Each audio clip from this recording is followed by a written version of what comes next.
This is big news, and as we're talking about Nikki Haley, I think it's important to bring up this video. Now, I'm not 100% sure this is the correct video. Not an accurate video. That's from 2021. That's not an accurate video. Okay, Yep, good. Thank you for pointing that out. Yep. We have this report from ABC News. Houthi fired missile strikes a U.S.-owned vessel off Yemen in the Gulf of Aden, raising tensions. So we're now hearing not only is the U.S. and the U.K.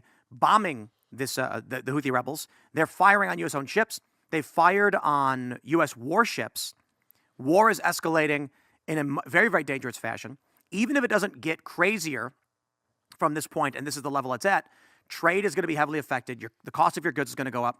Nikki Haley is the candidate of more war, foreign intervention, and lying about it the whole way through. Yep. This is why, as I know we're supposed to be this honorable news program checking the results. No, Nikki Haley is awful. Don't vote for her. I hope she loses. Otherwise, World War III. So Jason Miller, the Trump campaign, ruled out today Vivek as VP, but did not rule out Nikki when asked. Well, hold on. But break this down for me. What do you mean? I saw the clip. He was asked, could Nikki Haley presumably be the VP? And he's like, that's in the cards. Or something to that effect. He didn't rule it out. Well, why? Ultimately, well, there could be two things here. Oh gosh, Laura Trump or Kimberly Guilfoyle, they also if you look at the political, if you look at all the establishment political analysts, they're going to Trump and they're telling him it makes sense. For Trump not to say yes or no also makes sense for him because he could essentially stop Nikki from attacking him during this election cycle by possibly maybe giving her a possibility, and therefore she's going to have to be careful with the criticism that she launches against him. So strategically, when you look at the situation, anything and everything is plausible here, but I think as independent media, we need to send out the message that Nikki Haley is horrible. She is awful. We talked to Tucker Carlson specifically about this, and I asked him, would you support Trump-Nikki ticket? And Tucker Carlson said absolutely not. Well, so we need, I think we need that message out there more than ever. He said more than that. He said I'd lead the protest yes. against that. Well, exactly. I can say this. Trump has always promised that he will fight who's ever in second place. And for the longest time, Ron DeSantis was in second place. And so Nikki Haley didn't face the ire. But if you're starting to pay attention now, Trump's up, his super PAC's done a couple $1 million in attack ads against Nikki Haley in New Hampshire. And there's a ton of material. Nikki Haley's been public office for over 20 years. She's 20 years of baggage you're going to go through, 20 years of stupid statements and terrible policies that she supported. And she's about to feel the heat because she's in second now. And she's not going to enjoy being in second. Who knows if she's there for long? Maybe Vivek is the last man standing ultimately after, besides Trump. Has Trump attacked Nikki? Oh, yeah. He calls her bird brain. He thinks that she's a stupid person, so he calls her bird brain. He's not wrong. There's great ads up right now showcasing Nikki, being more concerned about protecting the feelings of illegal aliens than protecting our borders. She really doesn't want you to call illegal aliens criminals. And so she's incredibly weak, and you're going to see a lot more of that, I'd assume, now that she's firmly in second place. I think Trump is the incumbent. It's like a second-term president. So, at this point, I hope that he focuses on telling us what he wants to do next. It is very important to rally. Go to Agenda 47. Go to DonaldJTrump.com and go to Agenda 47. Every policy position for his next term, for next administration, and I can promise you that he's already been doing a great job of looking at staffing for the next administration, because that was something that, it could have been a little bit better in his first term, obviously, and he's taking it very seriously for this next term. It could have been way better the first time, but I get it. They were I think Don Jr. was on the show being like, you get in there the first time, you're like, whoa, we won. Yeah. We've got 3 weeks to staff this. People are telling you, pick this guy, pick this guy, pick this guy, and you're like, I guess I'll go with. So I think we assumed that you have an R in front of your name, you're on our team. That's what we thought. And he got in there, and then early on you learn that's not the case. And so he found out who his friends were. He found out who he can trust, who he can put in these positions, and he's had 4 years to think about it. He calls this period that we're in right now a pause period, and he's very excited to get back in there. Yeah, his VP pick is going to be crucial. It's going to be absolutely critically important to see his trajectory. And for my vantage point, an anti-establishment figure makes more sense than an establishment figure, because if it's someone in the establishment, they're just going to take him out. It's quick, it's easy. The CIA has heart attack guns decades and decades ago. So it's guaranteed. But if it's talk a lot about this. If it's a very strong anti-establishment person, they're going to have to think twice. It has to be someone more radical than him. It has to be someone who's willing to speak on the issues a lot more aggressively than he is, and also kind of be different than him when it comes to some of the things that also divide his base. You mean Tucker Carlson? Yes. Absolutely. But let's talk about where we go right now. All right. If Ron DeSantis, Michael Malice tweeted, shout out to Michael Malice, he says he doesn't see how Ron DeSantis can continue if he comes in third behind Nikki Haley. Yeah. There's a little bit more context there. But it's an interesting question about what happens now in New Hampshire, where supposedly she's polling at 30%. In the CNN poll. Yeah, I don't know if I believe that. St. Anselm has her at 22 and Trump 22. up 26. So, and in the CNN poll. The 530 aggregate is 30.3% to Trump's 43.4. That's shocking. Hard to believe. Are Democrats That's allowed really to vote shocking. in New Hampshire? I don't know. Yeah, the they rules. are. And that They may are. be. And independents. But they're expecting, I mean, they're factoring an incredibly high turnout. I think the record turnout for Democrats in a Republican primary is like 35% with Democrats and independents. I do want to just point out, man, Free State Project, guys, what are you doing? What's going on in New Hampshire? Voting for Nikki Haley? Yikes. It's a weird state. It's a great Yeah. state, but the way they have Governor Sununu currently as governor, and he is a rhino's rhino. And so So do you He endorsed do Nikki you Haley, think, too. so with that polling, I don't see Nikki Haley dropping out.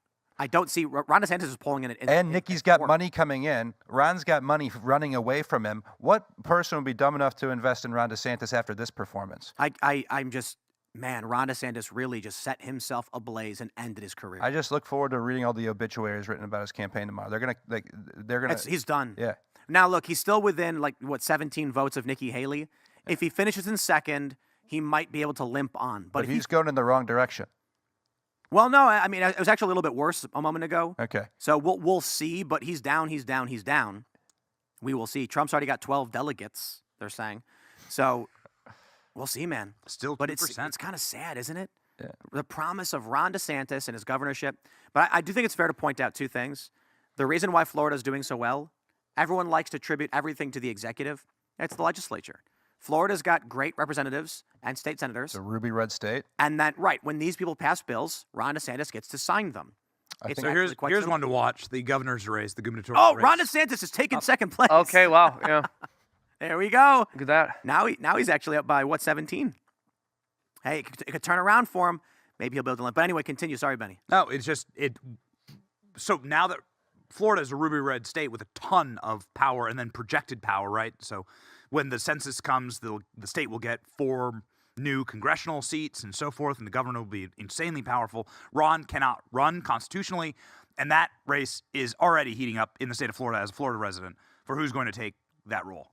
You're going to see some big names throw their hats in. What does Ron do after this? I have no idea. I mean, everyone thought. Well, he started this new college in Florida called New College of Florida, and it's like the new Hillsdale College. And Is that for real? he will likely appoint himself to the president of that role.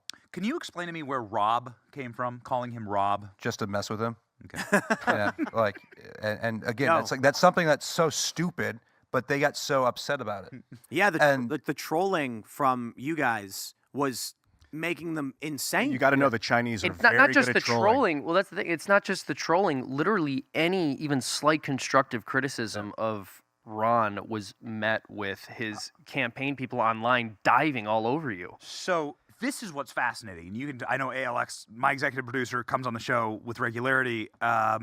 Great. This guy. is something that we would track all the time. Obviously, is when we did it. So that's just trolling. You said slight Yeah, trolling. not even slight trolling, like just Even when- constructive feedback. So when we didn't say something about like a big news story about Ron DeSantis, we'd get trolled. So when Kim Reynolds endorsed Ron DeSantis, there was a bunch of stuff going on. We didn't mention it in our feed, and the entire DeSantis team came scorched earth for us, like tagging us, naming us, because we didn't talk about Ron. You didn't DeSantis. like my post. Right? It's like crazy. It's crazy, man. Wow. Like. That's insane. Yeah, so it's not just trolling him. Not even if you just Just like didn't talk not about him. acknowledging him. That's right. Wow. It's very Mean Girls energy. It was very like a prepubescent like high school acne energy. I've never seen a campaign like it in my life. I've never seen anything like it. Yeah. So that's my question, I guess, for the table is have we seen anything this bad before. Have we ever seen a candidate with such high hopes fall so spectacularly? Jeb Bush. Well, to make matters worse, Jeb Bush's senior advisors were trolling Ron DeSantis 2 days ago. Wow. Wow. Well, look, Ron is now up by No, this is more 60, spectacular. Was 65? This is more spectacular than the Jeb Bush thing. Jeb actually at least was running against the first time. Like they're running against an incumbent, so it's kind of like, what's the point?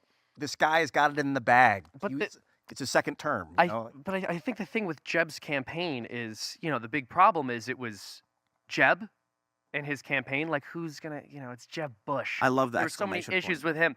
But when Ron DeSantis, and particularly when he was first running, before everyone had this bad taste in their mouth left by his campaign, it was like his to lose in a sense. Yeah, he was a superhero. And it was his campaign came, and his people just totally destroyed any momentum. Look. For the longest time, I've not just I, but many have been talking about where are the young, where are the millennials to step up and enter politics, or even Gen Xers, because for the longest time we have what do we have septed and octogenarians all throughout Congress and And the issue is, I've been saying that it seems like for whatever reason the millennial generation doesn't take their role seriously. They don't view themselves as leaders, as people who should be in charge. And when you look at the Ron DeSantis campaign, it is the made-for-home movie version of, say, Home Alone, like Home Alone 1 and 2, classics, Ron DeSantis campaign, Home Alone 3. Have you guys seen Home Alone 3? No, what is it? Terrible. It's kind of a joke, but Horrible movie. hold on. Bad film. It's kind of a joke, but I mean it as an actual analogy. Thanks for watching this clip from the Timcast IRL podcast. Hang out with us live Monday through Friday at 8 p.m. and become a member over at timcast.com for uncensored, members-only shows exclusive. Thanks for hanging out, and we'll see you all next time.